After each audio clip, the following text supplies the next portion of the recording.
From Louisiana's home team, this is Fox 8 News at 6 a.m. From Louisiana's home team, this is Fox 8 News at 7 a.m. Well, November is National Adoption Month, and just in New Orleans alone, around 100 children are looking for a family to call their own. Lori Arceneaux with Adoption and Maternity Services is here now with us on this Thanksgiving morning. Thank you for coming in. Thank you so much for having us. With some more details on how you can help some of these foster kids. Tell me about your group and what sort of services it provides. Well, Volunteers of America, we have been in the New Orleans community for over 100 years, and we have a grant through the Dave Thomas Foundation for Adoption to do a program called Wendy's Wonderful Kids, where we seek to find adoptive homes for children in foster care. And tell me about the kids that are in the care right now, the foster care system. A lot of people think that if they're older, they're probably like really troubled kids. Would you say that's a myth for the most part? I would certainly say that's a myth.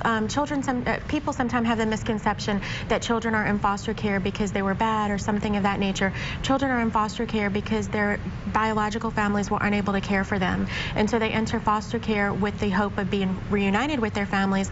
And if that doesn't happen, then they are simply lingering in foster care, waiting to have a family of their own. And the average age for some of these kids that you would like to put them in homes? The age ranges all the way from elementary school age all the way through teenagers. We have a couple teenagers who, even though they're 15 or 16, they still have the hope and dream of being adopted and having a family to call their own. How often do you hold adoption events?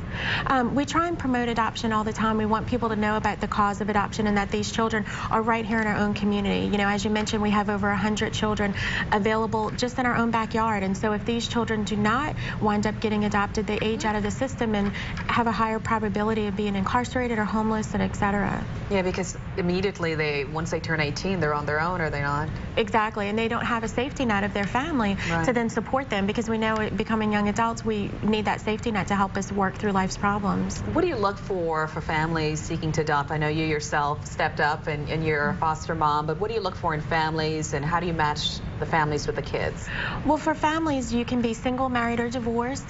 You just have to have a passion for wanting to help children, to be able to have the patience and understanding, because certainly children who are in foster care, they've often experienced a lot of things that you or I have not even experienced in our life, a lot of trauma and loss, and so it's being sensitive to those needs and just being very patient and committed to the child.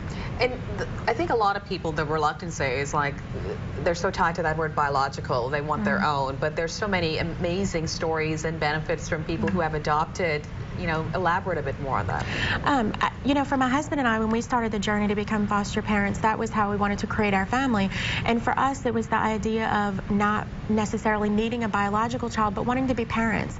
And, you know, sometimes people worry if there's going to be trouble with parenting a child in foster care. Well, when you have a biological child, it's a journey as well. There's challenges in the same way. But I can tell you from our experience, it's been very rewarding and fulfilling to know that we've been able to offer our foster child a lot of love and stability, and perhaps an environment that maybe she wouldn't have had the ability to experience. Well, it is National Adoption Month, and if people are interested, where should they seek information? They can visit our website at www.voagno.org for Volunteers of America of Greater New Orleans, and they can also call us at 504-835-3005. Okay, well, hopefully we will have more reason next Thanksgiving for a lot of these kids who are in foster care to be thankful. Hopefully they'll find some homes, and thank you for your work. Thank you so much. Happy Thanksgiving. You as well.